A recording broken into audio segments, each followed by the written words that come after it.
All right, what's up, everyone? So, I just got this delivered today, and I'll show you what this is here in just a quick second. Let me get this tape off. Gonna do an unboxing at the same time. I literally just got home, and I'm kind of excited to see what this thing looks like for myself. You see a lot of stuff online. And the only reason why I purchased this is because my truck doesn't have a factory option to speed up the idle. So pretty cool, right? And pop this thing open and tear all this stuff, tear the back off. Yeah, I don't really need to read the instructions because it's pretty much plug and play. So there's your little bit of a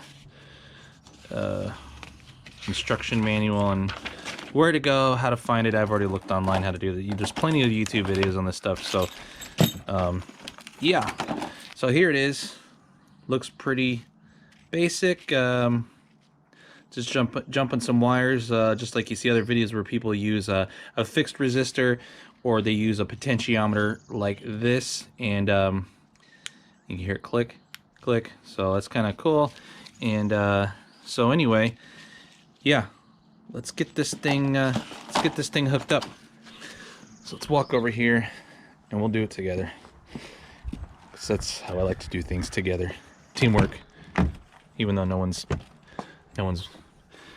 with me on this. Oh, yeah, I have this piece of paper in here, this little floor mat thing from the dealer. I'll do that on a separate vid. I'm still having issues with my truck, but just real quick, I'll explain what is going on. Upper oil pan leak in my truck. It's kind of a known issue by Ford, and apparently on some of these trucks, the upper oil pan will leak where the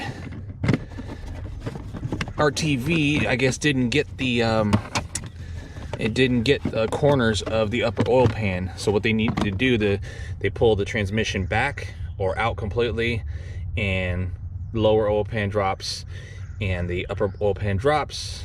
They drip dry it for a long time because you can't have obviously any oil, and on a surface you need to prepare for an adhesive. And anyway, long story short, on this video anyway, my truck is still not right.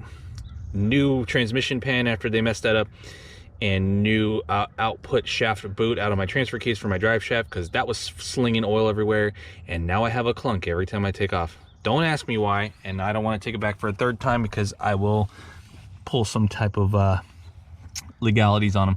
So anyway, hard to see with the GoPro, but this pigtail of stuff here is all your ends for that they pass through the firewall, and then they go all the way to that side of the truck on the other side of the firewall, and that's where they're terminated, where they're already relayed and fused and whatnot for your upfitters. So that's why people come all the way over here and do the little potentiometer dealy and all that stuff, because inside this harness too controls will control other things with your vehicle. So I'm assuming there's a little pinch tab thing here.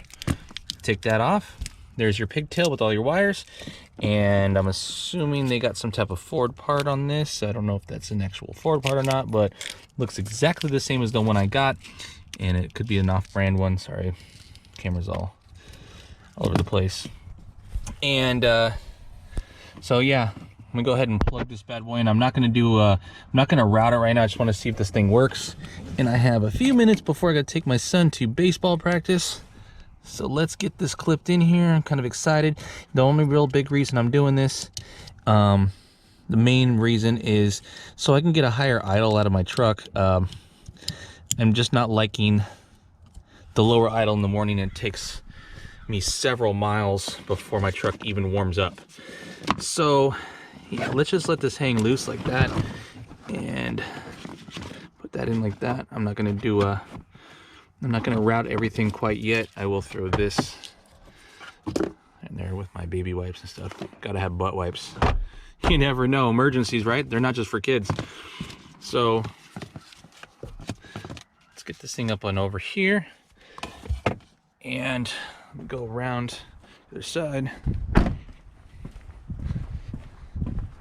Painless, really painless. Hardest part is going to be routing it behind all that mess up in there, behind this, and it's gonna be tough, man. Or maybe up and over that, I'm not sure. And then behind my kick panel here, and then apparently you can just pull this down, it'll teeter down, and you don't want to drill where you have your reinforcement plate right there. So let's give this a go. See if I screw anything up here. So, started. It's always a good sign, you know, truck starts. Always want that, right? Let's turn down my volume to my radio. Turn that down to 0. Okay, what I'm gonna do, we're gonna do this together. I'm gonna go ahead and let's see if we can get this, the tack and the switch in the same shot. I'm gonna click this on. Wow, like that, see? Here, move my feet back. Yeah, perfect, like that. And you can turn this and ramp it up to wherever you like it. Now I heard a lot of people do the 1250 mark. That's it's a good spot they'd like to keep it at. So let's go up to 1250. Looks good to me right there. And that will get me nice and warm in the morning pretty quick.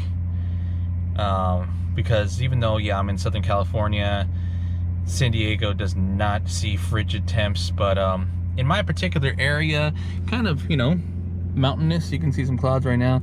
My house does get to in the 30s in the morning. I know it's not super cold, but it's enough to where if you hit down in the 32 range, well, that is freezing technically. So I want to be comfortable in the morning, and I want to warm up my truck. This also will help me out if I'm sitting in the parking lot waiting for my son and it's hot and or cold.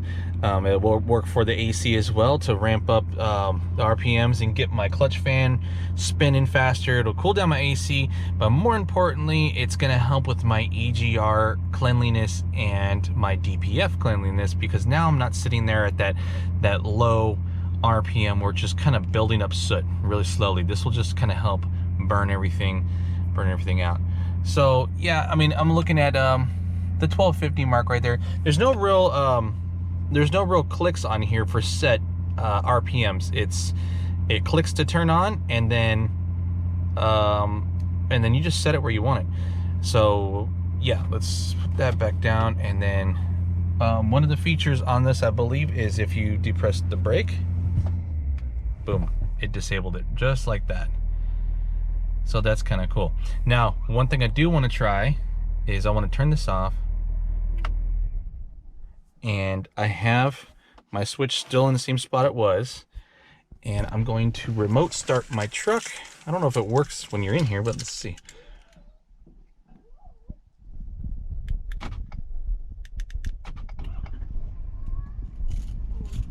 Oh, and you can hear it actually. It starts wherever you left that off, wherever you left that, and help hit the, and boom, right back to 1250. So I can set this this switch every single time I start it, remote start or whatever. It will do that. So as long as I remember at night, you know, set it where I left it. Oh, I'm sorry. I don't know you. Goodbye. So as long as I set it the night before and everything should be good to go, I'll have this start every morning. Now, what I don't want it to happen, let's just say I'm just regular around town and I don't need that fast warm up, I could turn the switch off. You just kind of got to set it to where you like it and make sure you preset it before the next morning. Obviously, you can see rapidly my fuel mileage is going down. Don't let that fool you. They had my truck at the dealer for about 2 weeks and they were doing all these test runs. So yeah, another thing I think, and I'm not going to try it right now because I'm on a hill and I don't want to release my parking brake, but I think if you do that, and or if you put it in drive, and or you hit the throttle, let's see, and back down to normal operating RPMs. So that's really cool. I'm going to use this as it is for the next couple of days until I can route everything. I really just don't have the time. I had a few minutes here. It's creeping up. I gotta go make myself a baseball dad drink, and I will head to the fields. But anyway, quick video. I just wanted to throw this up there real fast. Simple plug and play. Leave it out dangling around if you want, or yeah, or route it and put it on your kick panel somewhere, you know, and probably do it over here, or you can do it down in here, wherever it'll fit, wherever it works. Maybe on this side too, so it's on my right hand. I kind of like everything right-handed, but we'll see. But that's all I got, guys. Quick and easy. BD diesel, high idle switch, and yeah, help you warm up and or cool down and prevent your DPF from really clogging up. So I like it. All right, later.